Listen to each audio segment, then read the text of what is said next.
Antes de começarmos o vídeo de hoje, só queria avisar a todos vocês que agora tenho a opção de membros no canal. Se te interessar, confira a página do canal. E agora, por favor, relaxe enquanto vamos para os Estados Unidos do meio do século XIX.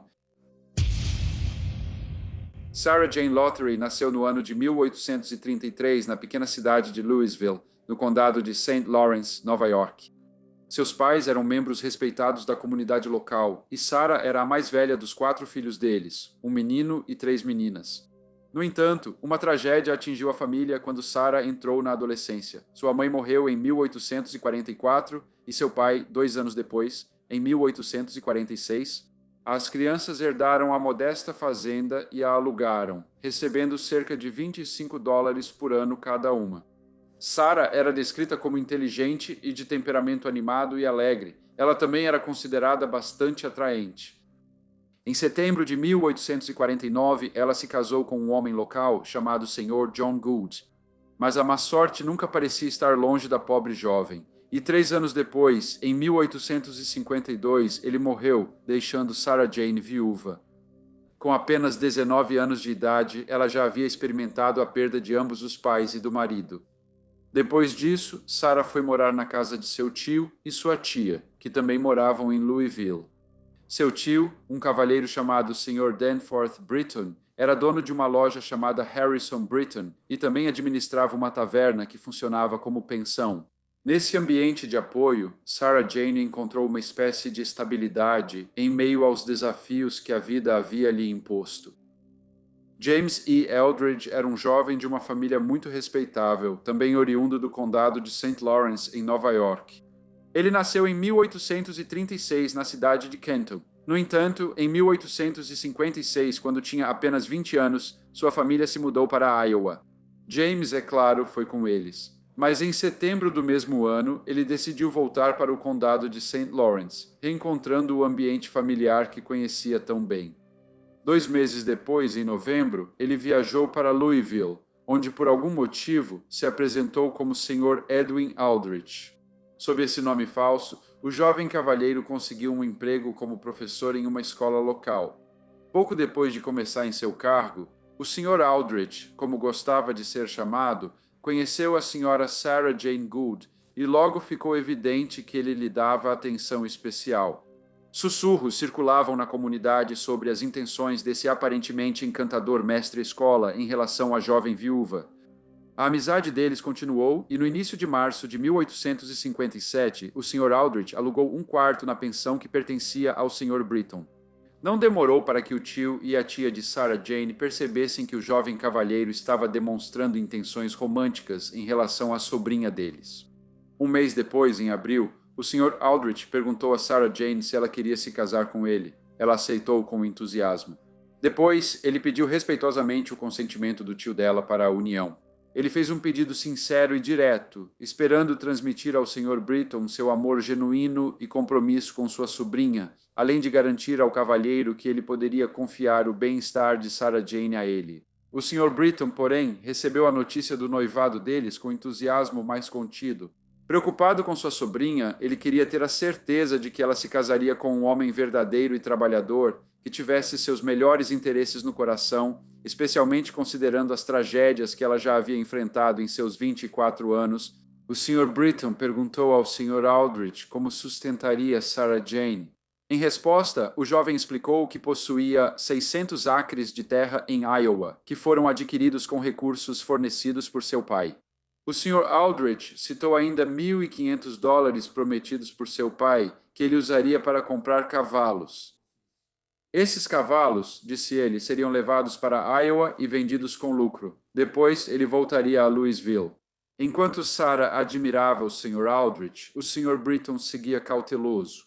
Ele se perguntava se as intenções do jovem eram sinceras, especialmente considerando que ele já havia contraído uma pequena dívida na loja Harris e Britton e estava atrasado no aluguel. Ao ser questionado, o Sr. Aldrich prometeu resolver as questões financeiras assim que seus fundos chegassem do oeste. Apesar das garantias, o Sr. Britton não conseguia se livrar das apreensões. No final de abril, o Sr. Aldrich fez uma viagem para Ogdensburg, a cerca de 30 milhas de distância. Ele contou que precisava ir lá resolver questões de um dinheiro que aguardava, ficou fora por 2 dias. Enquanto estava lá, ele visitou a joalheria Bell, onde ficou surpreso ao ver um velho amigo dos tempos de escola chamado Robinson Hall. Curioso sobre as atividades recentes do Sr. Aldrich, o Sr. Hall perguntou sobre o que ele havia feito durante o inverno. No entanto, o Sr. Aldrich, conhecido pelo Sr. Hall como Sr. James E. Eldridge, respondeu vagamente, indicando que havia estado ocupado. Sem especificar exatamente suas ocupações, o Sr. Hall perguntou se ele havia estado lecionando, mas estranhamente, o jovem respondeu que não.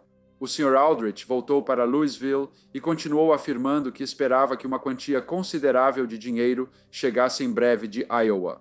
No início de maio, ele fez outra breve viagem a Ogdensburg. A escola estava fechada para as férias, então o Sr. Aldrich passou a maior parte do tempo na companhia da Sra. Sarah Jane Gould. Eles faziam caminhadas tranquilas e trocavam gentilezas com as pessoas que encontravam pelo caminho. O Sr. Aldrich frequentemente mencionava o dinheiro que esperava receber de Iowa, e Sarah Jane ouvia atentamente, evidentemente encantada com a presença de um cavalheiro tão cativante. Nesse momento, algumas pessoas já duvidavam da história do Sr. Aldrich sobre o dinheiro vindo de Iowa. O Sr. Jesse Harris era uma dessas pessoas. Ele era cunhado do Sr. Britton e também seu sócio na loja e na taberna. Ele disse ao Sr. Aldrich que ele deveria pagar sua dívida com eles pela hospedagem e pelos itens que havia comprado.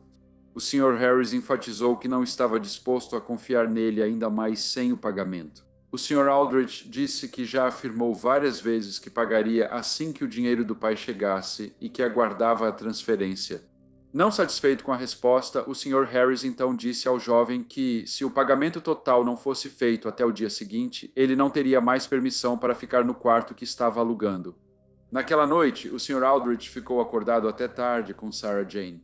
A jovem havia começado a tomar uma colher do xarope composto de Libertar do Dr. Rogers, todas as noites. Antes de dormir, ela tinha uma leve tosse e o remédio a fazia se sentir melhor. Era agora segunda-feira, 25 de maio, e ela tomou sua dose habitual, assim como o Sr. Aldrich e a irmã de Sarah Jane, Helen. No dia seguinte, Sarah Jane desceu para o café da manhã para informar à sua tia que o remédio a tinha deixado bastante indisposta. A Sra. Britton disse a ela que talvez se sentisse melhor depois de comer e então saiu da mesa. Ela só voltou a ver sua sobrinha meia hora depois, quando ouviu gritos vindos do galpão de lenha. Ao investigar, a Sra. Britton descobriu que Sarah Jane estava sentindo fortes dores de estômago. A jovem então passou cerca de 1 hora deitada no sofá da sala, levantando-se de vez em quando para vomitar do lado de fora. Nesse período, ela esteve com o Sr. Aldrich. A Sra. Britton chamou o Dr. Gibson, que após um exame minucioso, concluiu que o mal-estar dela era causado por uma irritação e inflamação no estômago, e receitou algumas gotas de amônia e analgésico. Apesar do tratamento, o estado de Sarah Jane mostrou pouca melhora. Durante o restante do dia, o Sr. Aldrich permaneceu fielmente ao lado dela, cuidando diligentemente de suas necessidades ao administrar suas bebidas e remédios. Ela não tinha febre, mas reclamava constantemente das dores no estômago. Ela disse às tias que o Dr. Gibson não a compreendia e que deveriam chamar outro médico. Semanas antes da sobrinha adoecer, a Sra. Britton achou um frasco de arsênico no quarto do Sr. Aldrich. Ela mencionou isso ao marido e, embora ambos tenham ficado surpresos sobre o motivo de ele precisar de tal substância, não pensaram mais no assunto. Agora que a sobrinha havia adoecido, a Sra. Britton sentiu desconforto e decidiu conferir se o frasco ainda estava lá. Para sua surpresa, ele não estava em lugar nenhum. Preocupada com essa situação, ela confidenciou ao Dr. Gibson, que tentou tranquilizá-la, dizendo que a doença da Sra. Gould não poderia ser atribuída a envenenamento. Ele afirmou que, em sua experiência profissional, nunca viu um caso de morte por overdose de arsênico. Mesmo assim, o desconforto de Sarah Jane continuou, com o Sr. Aldrich sempre ao seu lado. O cuidado inabalável dele não passou despercebido pela Sra. Britton, que comentou sobre a atenção dele ao marido dela. No sábado, dia 30 de maio, Sarah Jane transmitiu um fio de esperança, anunciando que sua dor havia diminuído e expressando o otimismo de que estava no caminho da recuperação. Agradecida pelo cuidado que recebeu, ela estendeu sinceros agradecimentos à sua tia, às suas irmãs e ao Sr. Aldrich. Infelizmente, esse otimismo durou pouco. Apesar da melhora inicial, seu estado teve uma reviravolta trágica. Mais tarde naquele dia, ela sucumbiu ao delírio e naquela mesma tarde faleceu. Sarah Jane Gould faleceu sem ter pai, mãe ou marido vivos. Mesmo assim, ela se viu cercada pela presença reconfortante de parentes dedicados e amigos queridos. Lágrimas escorriam dos olhos de suas irmãs enlutadas, a dor evidente, mas o amor inabalável. Ao seu lado estava seu irmão, oferecendo força silenciosa e apoio em seu momento de necessidade. Oferecendo consolo e segurança estavam seu tio e sua tia amorosos, cujo cuidado carinhoso foi uma fonte de conforto em suas últimas horas. E, é claro, havia o Sr. Aldrich, um homem a quem ela havia entregado seu coração e que, em seus últimos momentos, lhe deu um último abraço carinhoso. Sarah Jane foi sepultada 2 dias depois. O funeral foi muito concorrido. Mas foi notado que ninguém demonstrou uma expressão de luto mais profunda e pública do que o Sr. Edwin Aldrich, que, em todas as oportunidades, buscava consolo na companhia da irmã de Sarah Jane, Helen. No entanto, alguns presentes sentiram que o luto do Sr. Aldrich parecia forçado e artificial. Um dos enlutados comentou que percebeu aquilo como uma espécie de luto sem lágrimas. O Sr. e a Sra. Britton ainda estavam em choque com a morte da sobrinha. Ela era saudável e seu declínio foi alarmante. Nenhuma autópsia foi feita. Eles notaram que o Sr. Aldrich parecia um pouco nervoso. Porém, ao encontrar uma garrafa vazia de alcatrão de hepática com sedimento branco no quarto onde Sarah Jane morreu, a Sra. Britton logo ficou desconfiada. Ela logo avisou o marido, que levou a garrafa a um médico em Messina e depois ao Dr. Sherman em Ogdensburg para análise. Os resultados foram alarmantes. O sedimento era arsênico. O Sr. Britton voltou a Louisville e contou a Sarah, ao irmão e às irmãs de Jane, que suspeitavam que ela havia sido envenenada. Ele também disse ao Sr. Aldrich que, para provar sua inocência, precisava mostrar o frasco de arsênico que a Sra. Britton encontrara em seu quarto. O Sr. Aldrich, normalmente uma pessoa de temperamento calmo, de repente ficou pálido e parecia estar extremamente agitado. Ele negou que já tivesse tido qualquer substância desse tipo em sua posse. Em seguida, o Sr. Britton foi ao escritório do legista do condado, Ripley, e solicitou uma investigação minuciosa sobre as circunstâncias que envolveram a morte prematura de sua sobrinha. Naquela tarde de sábado, um júri foi reunido para um inquérito e o corpo de Sarah Jane Gould foi exumado. Os doutores Ripley, Paddock e Gibson fizeram uma autópsia, mas não acharam vestígios de arsênico no estômago da falecida. Sem o equipamento adequado para análise química, não conseguiram confirmar se a substância estava presente.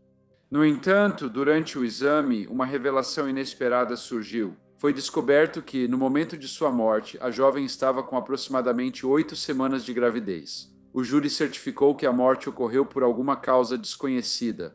No dia seguinte, o Sr. Aldrich foi encontrado em um estado de profundo sofrimento, com vômitos e fortes dores abdominais. O Dr. Gibson foi chamado com urgência e, ao examinar, observou um resíduo de pó branco no fundo do recipiente do qual o Sr. Aldrich havia bebido.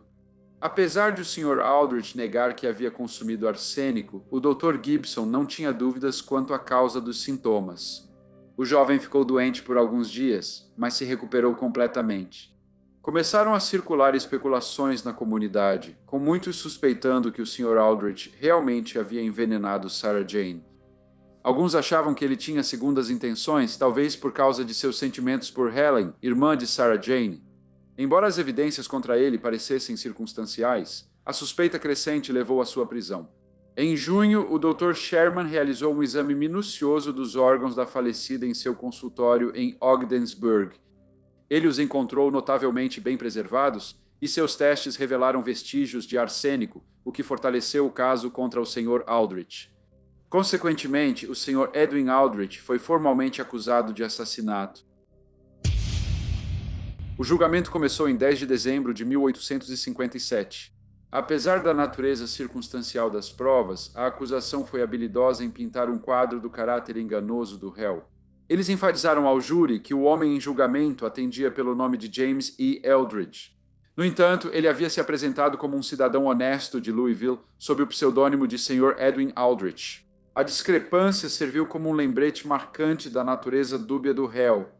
A promotoria apresentou as principais provas de forma convincente.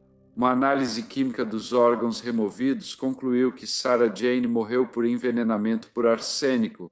Além disso, foi observado que o réu teve acesso ao arsênico antes do assassinato, mas nenhum foi encontrado em sua posse. Depois, sua presença constante ao lado de Sarah Jane, somada à sua própria admissão de que administrou remédios a ela, ninguém poderia negar que ele teve a oportunidade de dar o veneno a ela. Além disso, sua ausência durante o inquérito levantou suspeitas, e sua tentativa de suicídio foi vista como uma admissão de culpa. Coletivamente, esses pontos formaram um caso formidável contra os réus. A promotoria também sugeriu que o jovem queria se livrar de Sarah Jane porque ela estava grávida, e ele queria ficar com a irmã dela. O senhor e a senhora Britton, junto com as duas irmãs e o irmão de Sarah Jane, prestaram depoimento durante o julgamento. Testemunhas adicionais foram a empregada dos Britton e amigos da falecida. Cada testemunha relatou incidentes do comportamento do réu em relação à senhora Gould e como ele parecia demonstrar para os outros sua aparente devoção por ela. Além disso, todos os médicos que examinaram a jovem após sua morte prematura prestaram depoimento, lançando mais luz sobre as circunstâncias que envolveram seu falecimento. A defesa questionou a premissa fundamental da acusação, ao mesmo tempo em que reconheceu que o réu realmente esteve de posse de arsênico. Eles lembraram ao júri que o Sr. Eldridge tem direito à presunção de inocência até que se prove o contrário, enfatizando que, neste caso, tal prova não foi apresentada. O Sr. Myers, advogado sênior de defesa, afirmou que duas questões cruciais surgiram a partir do caso. A pessoa falecida foi envenenada por arsênico administrado por outra pessoa com intenção criminosa, e o Sr. Eldridge, com tal intenção, administrou arsênico à pessoa falecida? Ele argumentou que nenhuma dessas questões foi devidamente comprovada. Mas a defesa ressaltou que o médico que atendeu a Sra. Gould não encontrou indícios de envenenamento. E da mesma forma, o exame post-mortem realizado por 3 médicos não revelou nenhuma evidência que sugerisse o arsênico como causa do falecimento da jovem. Eles destacaram um detalhe crucial. O Dr. Sherman foi o único indivíduo que detectou arsênico, uma descoberta feita apenas depois que os órgãos foram removidos e armazenados em um compartimento comum. Este balde estava revestido com tinta de chumbo branco, uma substância que frequentemente continha arsênico, e foi fechado com um barbante, amarrado em laço e deixado sem vigilância entre 18H e 22H debaixo de uma cama em um quarto acessível a qualquer pessoa da casa do Sr. Britton. Depois, ele foi levado à loja de um cavalheiro à noite e depois para um barco a vapor, onde ficou 6 horas no salão. Durante sua viagem de Louisville a Ogdensburg, o Sr. Myers também destacou que, ao chegar ao consultório do Dr. Sherman, o balde foi armazenado em uma área destrancada e submetido à análise por um período de 10 dias. Tudo isso, ele argumentou, poderia ter comprometido a integridade da amostra.